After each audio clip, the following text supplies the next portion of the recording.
Okay, so welcome back to Summer of Drawing. This is class number 3. We'll be talking about graphite and landscape. So graphite is just really a fancy word for pencils. And we're going to, this topic we will actually be talking about for 2 weeks in a row, using pencil techniques, both for landscapes and also for plein air drawing, which just means basically being outside. So for that sort of situation of where we're talking about graphite in this form, we're just talking about pencils. Graphite, the stuff that's in your pencils, comes in a number of different forms. We are not going to be going through all of those. We're just going to be doing something that is easy as possible. So what does a drawing look like? So in terms of contemporary art trends, drawing has not been emphasized as a type of art in and of itself. Art schools place a lot more emphasis on painting. And so it means it's very difficult when somebody does want to draw to find instruction and understand what are you trying to do, where you're trying to go with all of this. But drawing and sketching gives you a chance to look at all kinds of subject matter and really analyze what's going on. Also to interpret it, whether you're going to do just a finished drawing or whether you're going to paint or sculpt or whatever it is, to really think about making it something that has your voice as part of it. So there are 3 different types of drawing that I refer to a lot. Sketches tend to be immediate, loose, kind of rough. A finished drawing is something you'll spend hours and hours on, like maybe a portrait drawing or something that you're doing for a commission or something of that nature. And then academic drawing, we'll get into that more when we talk about the figure and portraits and things like that. But it's a style of drawing that's extremely realistic, and it's what was produced in ateliers back in the day and also now, where you're really trying to duplicate like a plaster cast or the model in a very, very specific way. And that has its uses as well. I'll show you some examples right here. So what we're looking at on the screen right now are just an array of my own sketches. And I don't always show my stuff, but this is just sort of an example. An artist doesn't have to do just one sort of thing. So the woman's head, the plaster cast you can see up near the top, that's an academic drawing. The rest of these are pretty much sketches. I would say the hens and chickens tangled looking thing over on the far right, that's more like a finished drawing. I took some time on that. So these are the sorts of drawings a person can do, and you're not ever confined only to one style or thought as opposed to another. Now, here's an example. I'd like to show different artists attacking drawing.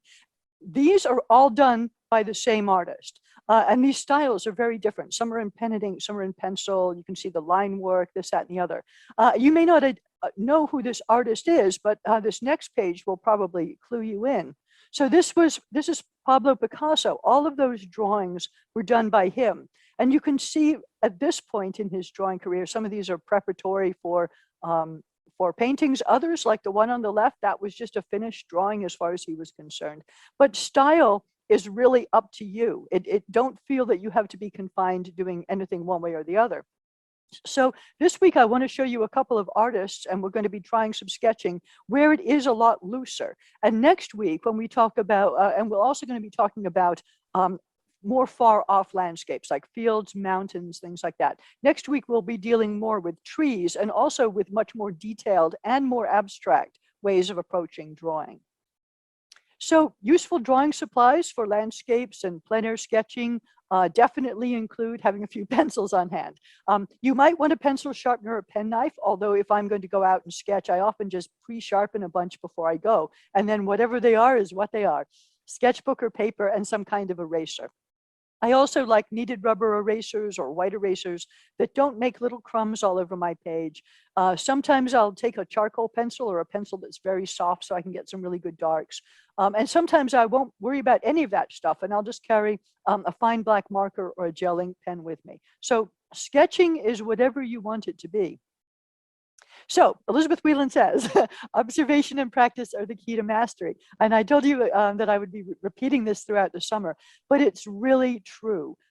Your drawings will get better the more you draw and the more you look at subject matter. So we'll be dealing with a number of different landscape subjects today and trying to look at them as closely as we can. Once again, pencils and paper results may vary. Today, I'm doing some examples where I've worked on a kind of a rough watercolor paper. You'll find that your results might look quite different if you're working on a bit of a smoother paper. So how to hold a pencil, once again, further back for more control. You can hold it up near the point, it's okay, but every now and again, see what happens when you hold that pencil a little bit further back. And we'll also be talking about exerting pressure or multiple passes and to help you build up darkness in your drawing. So an artist I want to introduce you to is a fellow by the name of Tom Freyrs, and here he is out sketching at Plein in England. And you can see, he is right out there in the field sketching. And this is exactly the kind of thing I want to encourage you to do. It's not easy, as you'll see by the end of class today. It can be a real nuisance. But what's really great about it is you're actually out there in the landscape, taking in, your impression. Now, Tom Freyrs also did a lot of painting, but his sketches are really quite rough. But what is wonderful, I think, about them is that you really get the feeling of the place. And he uses a lot of different types of marks on his page to make the scene kind of come alive. It is not neat and tidy, and it certainly isn't hyper realistic. Let's have a look at some of them. So this is his type of sketching. Often he would do them relatively small. And there have been shows put on that have been just of his drawings because he did so many of them. And it's just his response to what he's seeing. The one on the left is a little bit more organized, but the one on the right, you can just imagine him standing there and really quickly sketching it out. And the reason I'm showing you Tom's work is because I don't want you to get the feeling that everything has to be finished to a degree of photorealism.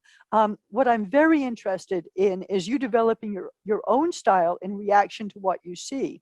So once again, here are some more sketches of his. Now, if you squint at these, you can really kind of get that notan feeling. You can sort of see the design of the thing. But his sketches are just, he's all over the place. He's quite rough. Once again, some more. What I like about the one on the right in particular is how one of the trees just doesn't have anything filled in. And another one has a texture. The one that's close to us has more of a bark-like texture. And the others sort of fade away. So that even though these are quite rough, you get a feeling of variety. And likewise in the sketch on the left, there's the dark building, the midtones of the left-hand side. So even when you're just out there sketching away, you can have some variety to what you're up to. And I just wanted to show you how we sort of interpret that as paintings as well. Yes, kind of the same style for painting. And now here's another artist, and this is David Hockney. Now he's got also a very responsive way of going about sketching and drawing. It's more organized in a sense, almost more architectural in a way. But his marks are very distinctive. And if you've seen a lot of his artwork and paintings, he uses this kind of approach all the time. But if you squint at his drawing, you'll see that there is definitely, there are dark and light patterns, and he has paid a lot of attention to value. Light values, mid-tones, dark, there's quite a bit of variety in there. But once again, he's not trying to make leaves that look like leaves or blades of grass that are exactly like blades of grass. What he has done is he has put a ton of variety of texture and movement in there. And I think they're really kind of cool. So here's another one. And look at the lines of the road, for example. You're on a different plane on the ground than you are with all of those vertical lines of the trees sort of pulling you up. Also, you've got the stuff in the foreground is darker. If you squint, you can really see that. And the stuff in the background is lighter. So even in pencil and even working quite roughly, he gets a lot of feeling of texture and of distance into his drawing.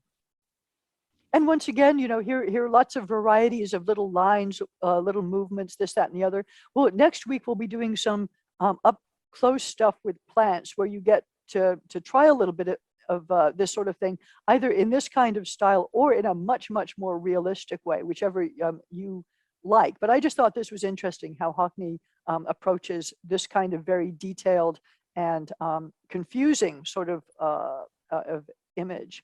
And then again, this is sort of how he interprets these as paintings. So I am showing you these in particular because I do want you to think that of how you draw in as free a way as you possibly can. You may be a person who, like me, tends more towards the much more realistic drawing. I tend to like detail. So I don't personally sketch really like David Hockney, but I think his sketching is wonderful and valid. And I think it's something fun. If you have never tried drawing yourself and you want to see how it goes, it's perfectly okay to try to draw in the style of an artist like this. Just see what happens. Do you like drawing that way? Because when we talk about studying from the masters or learning from the masters, this is what we mean. You know, David Hockney and Tom Freyrs have learned certain things. They have tried certain things that worked for them. So why not, you know, give it a shot, see what you think of their methods. You may go, hey, I really don't like that. Or you might say, you know, there's some of this kind of mark making that really appeals to me, and I'm going to incorporate it in what I do. So on to tools. I was going to do a separate video on tools, but it seemed that it was going to get rather repetitive with everything we'd be talking about. So I nixed that idea, and we're just going to incorporate the various different drawing material in each class. So these are the tools that I used today for the demos and such that, that I'm doing. And erasers over on the left in various different forms, then just regular household pencils and an extender, a tool for smudging with, ways to sharpen, my favorite type of mechanical pencil, some Tombow pencils of various different darknesses, and an ebony pencil. So this is just a little bunch of stuff that I tend to take with me all the time. And I wanted to just go over values for a second. This is the value scale I showed you in one of the earlier classes. And what I'm going to show you is a little demo video where I use those pencils that I just showed you to do these particular value studies. Now, as you can see, they're really rough. I haven't gone to an extent of marking out my page or anything like that. All this is practice of holding your pencil and trying to exert a little bit more pressure as you go to get a darker tone, or to try different pencils together to go from light to dark. So let's see how that goes. I'm going to show you, I'm going to play this video right now. Now, what I would like, if you can, is for you to sketch along with what I'm doing actually on the screen. I'll just be trying, I'll narrate myself, and I'll be trying just different value scales. So we'll do this for a few minutes. So the first thing I'm doing here is I am tearing a piece of paper. Now, on future videos, I've taken the extra sound off, but you'll just have to sort of put up with this little bit of noise in the background for this one. I use that way of tearing the paper to get that nice steckled edge. And I'm just starting here with a mechanical pencil, and I'm just very lightly putting little lines next to each other. I'm holding the pencil about midway back, and then I'm just exerting more pressure, getting darker and darker, trying to keep my lines still close together until I get to a really dark value. So this is just a very standard basic way to start shading. Now with this ebony pencil, this pencil gets darker a lot faster. So I'm trying to be really careful. In fact, I'm going back and forth a little bit to sort of even out the tone because it can really get away from me. But see how much darker the ebony pencil will go. It will really get in there. So I do have a tendency between the mechanical pencil and an ebony pencil, I can cover quite a range. But if I don't have the ebony pencil with me, it's not a big deal. It does smudge a lot. Now, in this case, I'm starting with a hard pencil, a 2H, and instead of I can apply a little extra pressure, but it doesn't really make it that much darker. So what I'm going to do instead is then move to a slightly darker pencil. In this case, this is a, what is this, a 2B? I'm going to like sort of backtrack a little bit over what I drew before, and then start applying a bit more pressure and kind of get the range out of the 2B. And then when I feel like I've sort of gone that's not very even, is it? When I've gone about as far as I can, I come back with the 6B and take it a little bit further.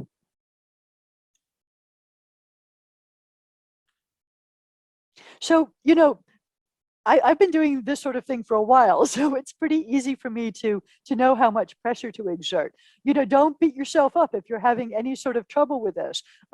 This is something to practice over time, and you'll get better at it as you go. And I don't usually actually do value scales in general as exercises because I just sort of dive right into the notan and sketching. But if you are trying to get more control in your pencil drawing. And in particular, if you have a habit of going really dark too fast, this is good to practice. See how far back I'm holding that pencil, right? I was holding that pencil holder way back because that's how I got the super light area in the middle of that. Now let's see what I'm going to do next. I can't quite remember. I think I'm going to be hatching. Oh yes, back to the mechanical pencil, which is just a, a very regular lead. And instead of drawing back and forth, sort of scribbling back and forth, now I'm using lines. I'm making them darker as I go, or I can make them spaced more closely together and darker as I go. On top of that, I can hatch in various different ways. So hatching is just doing one set of lines over the top of another. And you can combine it with adding pressure, or you can just do lines more closely spaced together, or you can do a little bit of everything. You can even come back on top and do lines another way just to get more variety. So why are we doing all of this? Well, partly because we just have pencil and paper, and we want to get a lot of values. And we could do it all with very careful smudging and things like that, and going over it over and over again. Or we can use various different lines to sort of add a little bit of interest to our drawings as we go. What we'll be doing today are some notan, and then also the next step, which is the quick sketch. And for the quick sketch, you usually don't have time to do a lot of careful smudging and careful blending and that kind of thing. So you're trying to figure out, with a variety of lines and darkness and value and hatching and this, that, and the other, how to get the general idea of your scene across to the person who's looking at it, or to you.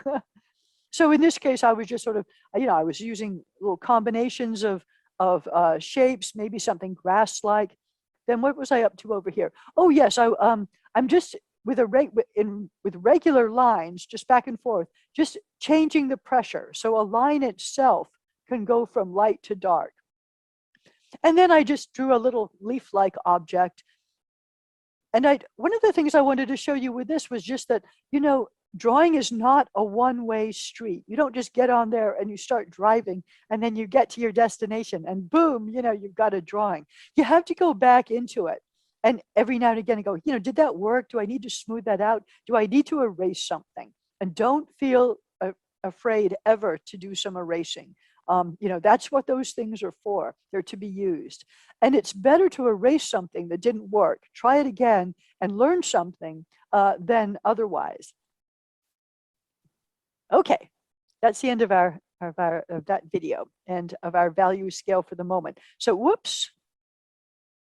Let me try to get on to the next, there we go. Okay, so this is an exercise. If you didn't get very far with that right now, don't worry, you can try a little bit more of that later. I do want to now sort of wrap all of the things we've been learning together as we move forward. Notan, rough sketch, values, perspective, and measuring. We've already covered quite a bit of information just in the two classes. So a notan helps you work out, if you like, the balance of the scene. You squint at what you're looking at, you use your viewfinder to select your area, and then you do the little notan to say, hey, is this going to be worth my time to draw? Do I like the way this looks? The next step, which we'll do today, is a small sketch of some size. Helps you to edit and change the scene quickly if you want to before going on, or you might just even leave it, which I often do, at the small sketch size. And I think about, how many values will I need to render this scene? Maybe 3 or 4, or what kind of pencil strokes might be useful. I remember that objects in scenery get smaller and often lighter the further away they are from me. How the scene looks in perspective depends on where my eyes are. So if I am concerned about trying to make it look somewhat realistic, I want to pay attention to how perspective works. And then, of course, checking the angles with your pencil as you go. So we'll have plenty of opportunity for this. So the first thing we're going to draw, and I'm going to do a little demonstration, show you a demonstration video where I'll be drawing along with you. The first thing we're going to draw is this scene.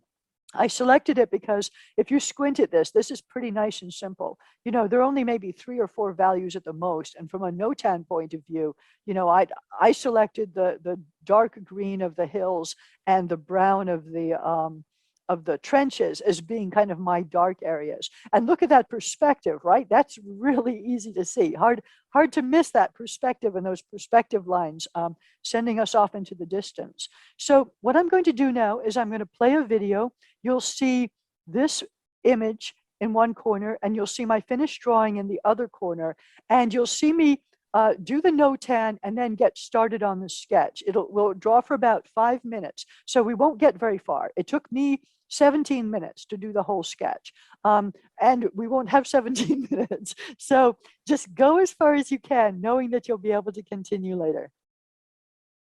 All right, let's see. Here we go. Now this time I got rid of the audio track. I'm learning a lot. You guys are learning drawing techniques, and I'm learning how to do video production. So the first thing I did was I have this up on my laptop in front of me, and I looked at the picture, and I said, okay, I need to draw a small, I knew I didn't have a lot of time, so small rectangle for the notan, about proportional with the image I was looking at. And I'm just imagining that this was in my viewfinder. I've sort of skipped that step because the crop of the photo already did that for us. And then I'm very, with a little bit of care, but not a ton of care, figuring out where the hills are, where the horizon line is, which is almost halfway along this drawing. And then trying to figure out, okay, what am I going to do next? Where to start? Sometimes, so I've been asked by a couple of people, where do I start on the notan? And I understand completely. And it's the same with the sketch or the drawing. And I say start where it's easiest. Start with the first thing that you see that you know you can put in the right place.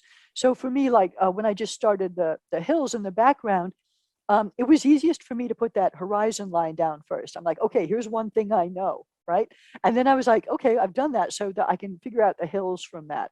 When it came to putting the perspective lines in, I decided, well, the ones I see right in front of me, though I know where those are, and then I can judge where the others are in relation.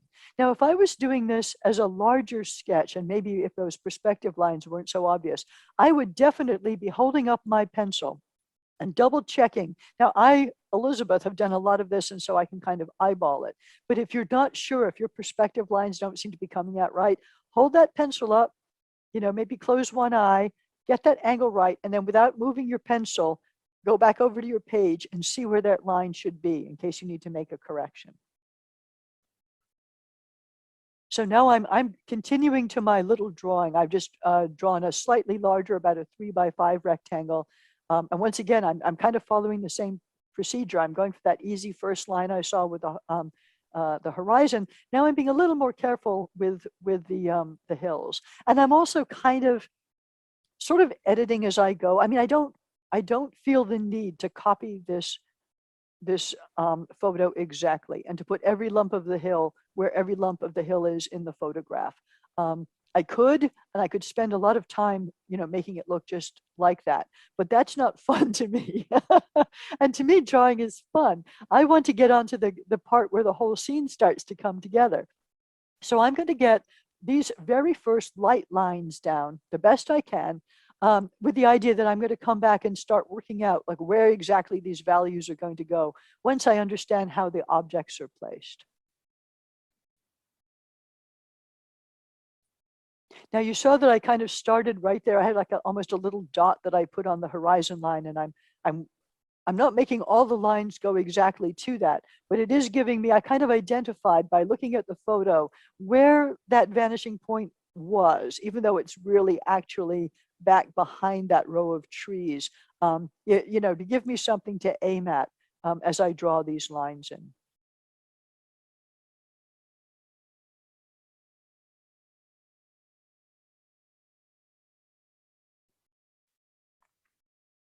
Now we're not going to have too much more time on this, so don't worry if you haven't got very far. We'll just keep on going.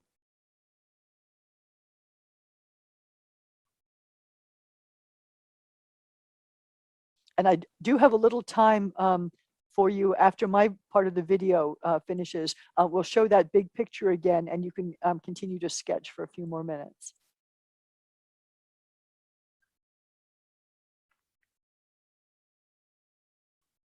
You folks should have seen me trying to work out how to do the camera for this. My setup is really not the most professional. I definitely need to upgrade. I have had all sorts of things clipped to other things so that the light came in and that sort of, but it's all part of the fun of it.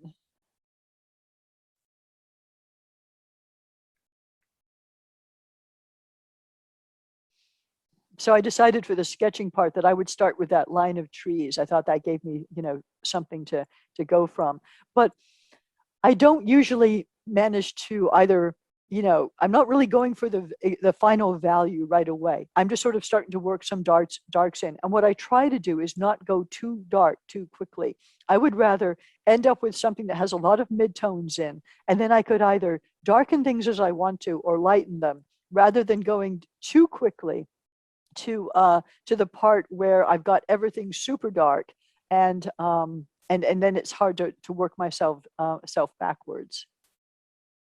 Let's see how much of this video we've got.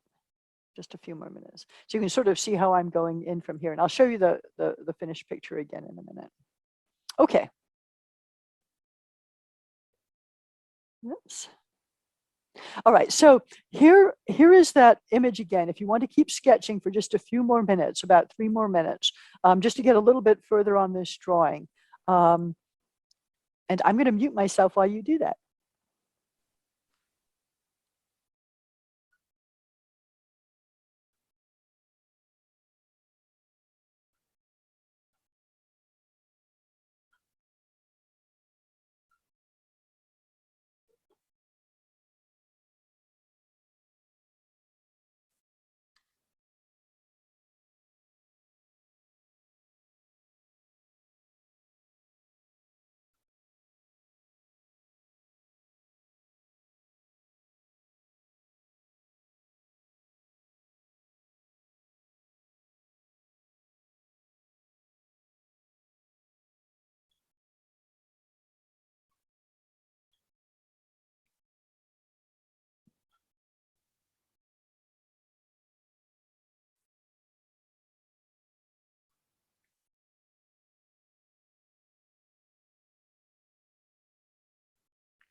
All right, as you keep working on this for a couple more minutes, I'm going to talk a little bit about texture and such. So when we're drawing landscapes and we're trying to figure out what texture, what pencil marks to make to show various different things, I think it's a good idea to consider how things grow and how the land works. If we were zooming in a little, in a little flying saucer over the land, and how it undulates, how it goes up and down, the movements that we see of the trees as they sort of roll over the hill, the trenches, how they have a V at the bottom and they go up and down to the sides, how these lettuces have sort of a fluffy nature to them. They have a kind of a convoluted sort of look to the individual leaves. And to let these things be the guideline as to how you're actually going to sketch them. I think to start off with, when we're drawing, we're just happy if we get a bunch of lines that look like they're in the right place. Yes, I've got a hill. Yep, that's a field there. I've got that under control. But when you want to really start adding a bit more nuance to it, it's hard to decide how you do it and how to do it in a way that doesn't end up looking really mechanical. And so that was one of the reasons why I wanted to show you, Tom Freyrs and David Hockney's work, because they figured out ways for themselves not to make it look mechanical, to introduce what they thought was interesting. And there is no one way. Like, one thing you'll notice with this drawing class this summer, that I'm not always going to be showing you my way of doing things and saying, hey, I want you to become a mini me. I want everyone drawing just like Elizabeth. You'll see plenty of examples of how I draw. But I want you to experiment and try different things, because each time you draw, you will add to your library of things that worked and things that didn't work. And then you'll sort of have those tools to draw from, no pun intended, when you actually need them. So in this particular case, there are nice values to work with, but also nice ways to start thinking about the land itself. So let's go ahead and wrap that up. We'll move on to the next image. Oops. So I just wanted to show you something about going back and working on things again. I totally recommend it. So last night was when I was doing these sketches and recording this, because it had taken me a while to figure out how to go about the technical end of things. So I ended up with a sketch on the left, and I was like, okay, I like that. That looks great.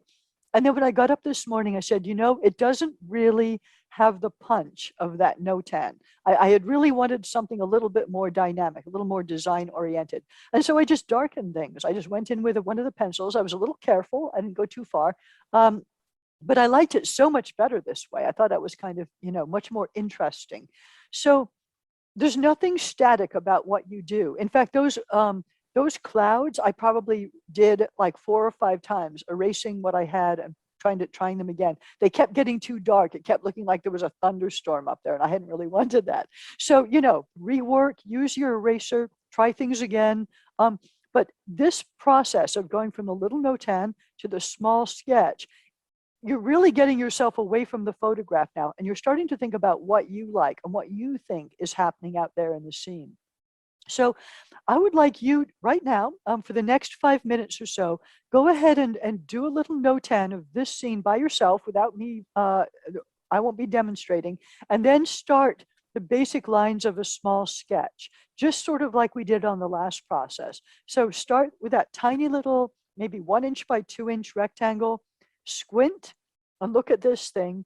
Now, one thing I would probably say is I wouldn't worry about necessarily making the dark corner of the sky part of your design at this particular point. I couldn't find a really good photo that that didn't have that as sort of like that's a little distracting. You can make part of your sky dark, but if you wanted to edit and eliminate something, that's what I would do. I would stick just to drawing the mountains and the land, because you're artists and you get to edit what you want. And then do a slightly larger, about 3 inch by 6 inch, if you've got the paper or something proportional, rectangle, and start drawing in the major lines where everything goes, and start shading. Now, in this particular case, it is really easy to see how the land is formed and how, like, the undulation of that ground in front of us, and then the pushing up of the mountains to either side. And that definitely gives you some huge clues as to where your strokes can go, the stroke direction, and also, the dark and the light. So I'll give you a few minutes to work on that, and then we'll move on. I told you we'd be doing a lot of drawing today. But there's so much to tell you, and I thought I was being so generous of the subject matter by doing 2 weeks on each subject. And then I find out I could do a whole summer just about landscapes, but we're not going to do that.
Okay, about 2 more minutes on this exercise. You're going to have all these half-done drawings, and this is part of my my evil plan that you're going to want to finish these all up when you get your PDF and try to bring them to completion. And it'll be so much more fun for you when I'm not sitting here cracking the whip and saying we're getting on to the next image. So, once again, what I hope will happen to you over time, and especially this summer as you carry your notebook around and you go out and sketch, that you start tuning in to your response to your environment and what you think is going on and how it makes you feel. Not to get all touchy-feely about it or whatever, but there are some interesting things happening in a landscape like this. and how you feel about it. What this brings out to you to see these, these mountains and see the movement, how you interpret that. That's what's going to make your drawing interesting. And even if all you end up with is small rough sketches, which is what a lot of my notebooks are full of. I have really not a lot of time for finished drawings and a lot more time for notan and these rough sketches. But I can look at that and I can remember the scene and I can remember the feeling. And that's what you want to get into your drawing, is not so much a beautiful technique. That will come with time. The more you do, the better your technique will get.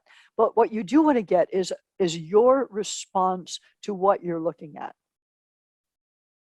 So one more minute on this and then we'll move on.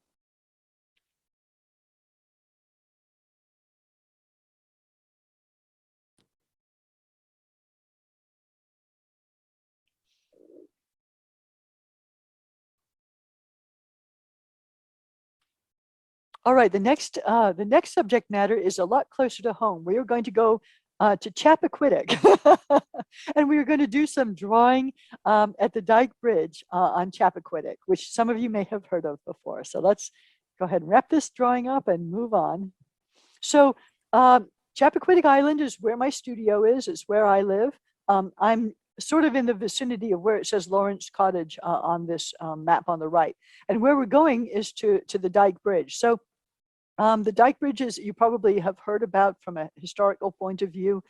It was just a tiny place in the middle of nowhere until 1969, when there was a terrible single car crash and Senator Kennedy and Mary Jo Kopechne, she ended up losing her life. And it put, unfortunately, Chappaquiddick on the map for all the wrong things, because the island is really beautiful. And yet, especially with the movie that came out not too long ago, we suddenly had all these people driving around trying to find this bridge. Well, back in the day, the bridge was a very unassuming, very small, no railings on the side type of bridge, little wooden thing.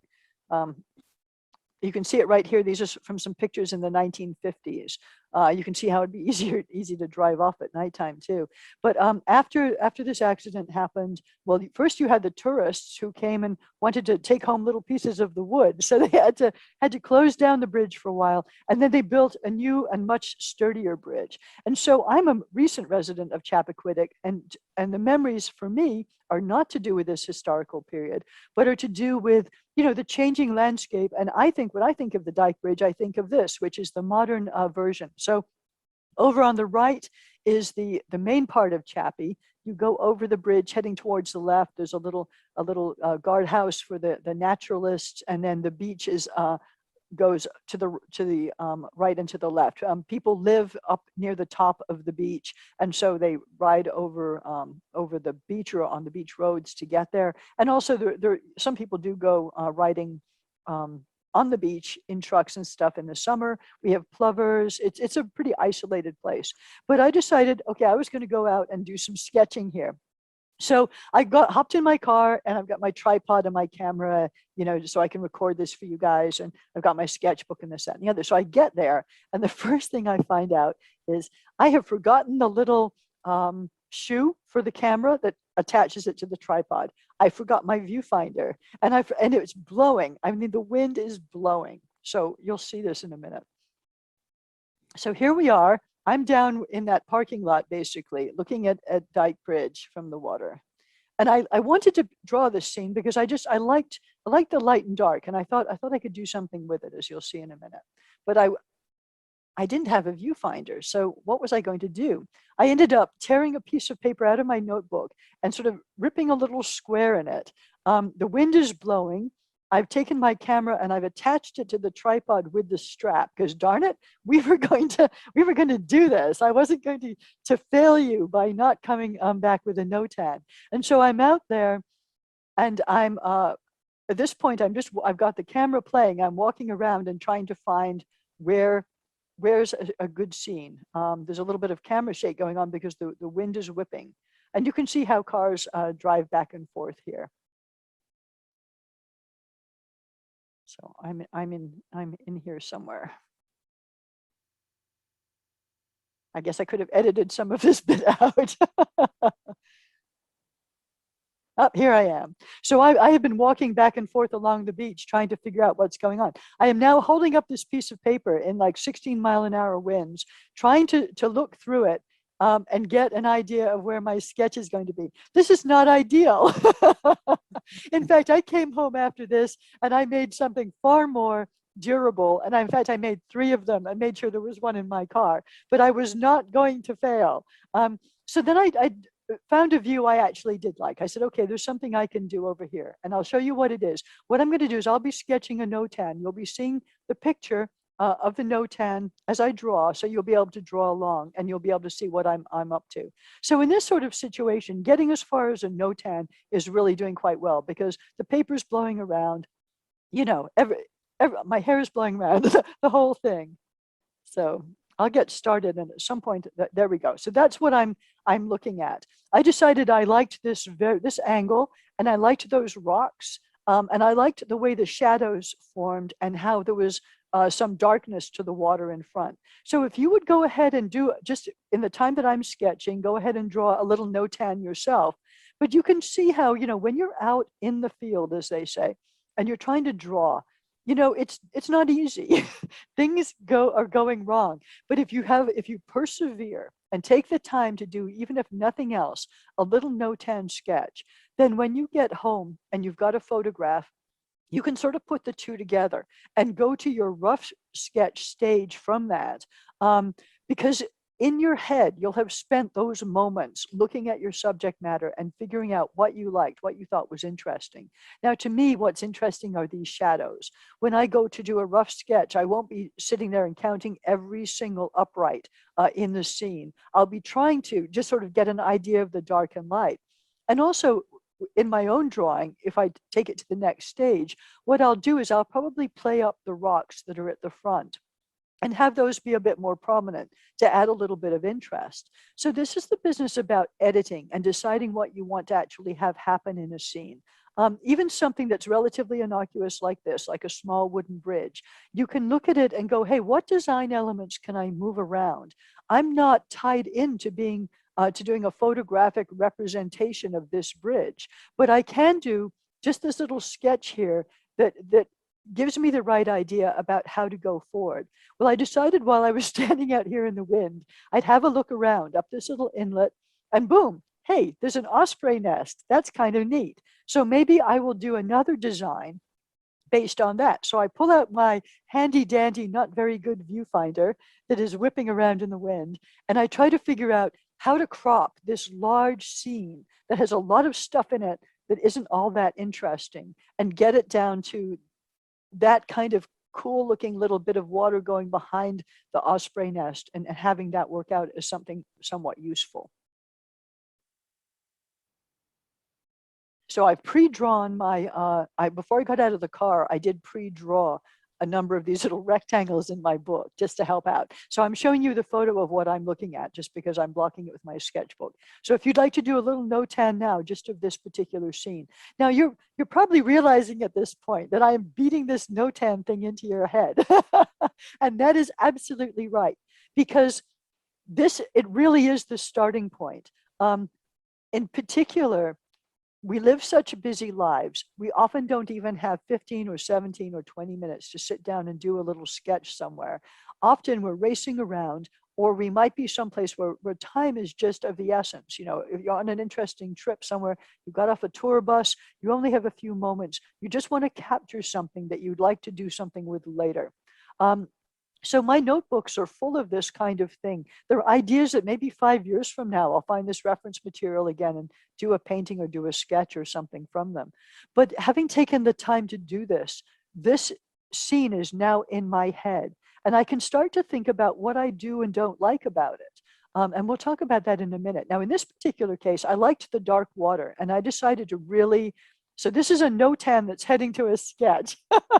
I was sort of trying to bridge that, you know, again, no pun intended.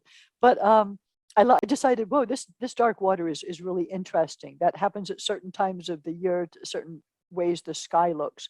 And I thought that made it interesting. So at this particular point, you know, I know my camera is not going to hold up much more I've decided I've about come to the end of this. But if you want to go ahead and take a minute just to finish up your quick notan using this. And these photos are going to be part of the PDF, so you'll be able to go forward. All right, let's move on. Oops.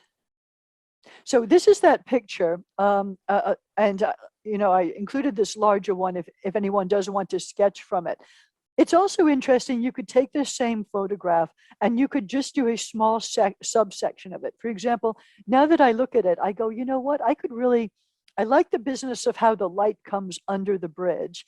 And I like these rocks. I could actually crop the whole scene down, take out a lot of the stuff on the left and more of the stuff on the right, and make it an even smaller and tighter design. And I like that even better.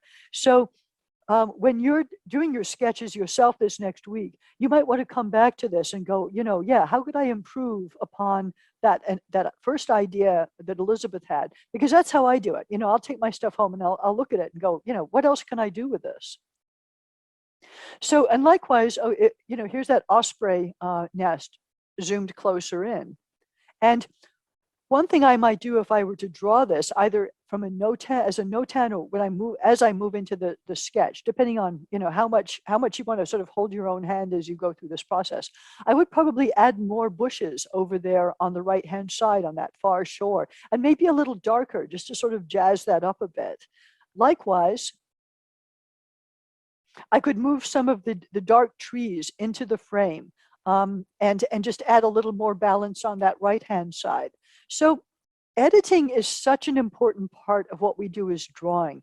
And you should not ever feel that you're not being true to the scene or to the moment or whatever by changing things around a little bit. When you sit down to draw, you might have many different types of intention.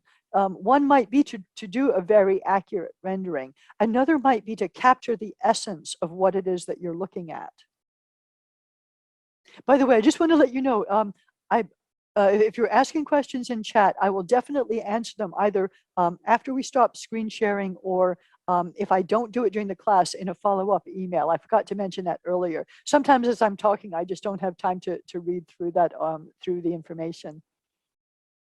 So, like I said, you know, from all of these various different pieces of artwork that I've shown you, the photos I've shown you, the field with the perspective lines, the mountains, the value scales, the dike bridge, the osprey nest, pick some of this stuff this week, or your own material, whichever you'd like to, and try to move into the small sketch stage. Try to get your notan under control and do one or two small sketches where you start testing out how your pencil strokes work and where your problems are going to be.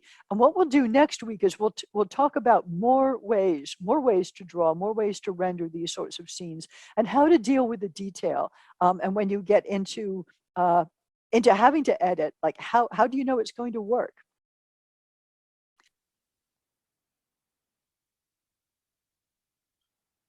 Okay. All right. So someone has asked, do you have to do landscape? Absolutely not. What I'm doing is I'm trying to show you as many ways as I possibly can of drawing this summer. And I want you to draw any subject matter that appeals to you, and to draw it in any manner that you want to. I'm hoping that by running through all the different subjects that we're going to be talking about, landscapes and people and places and still life and animals and fruit and vegetables, that we'll have covered an entire gamut of ways of drawing.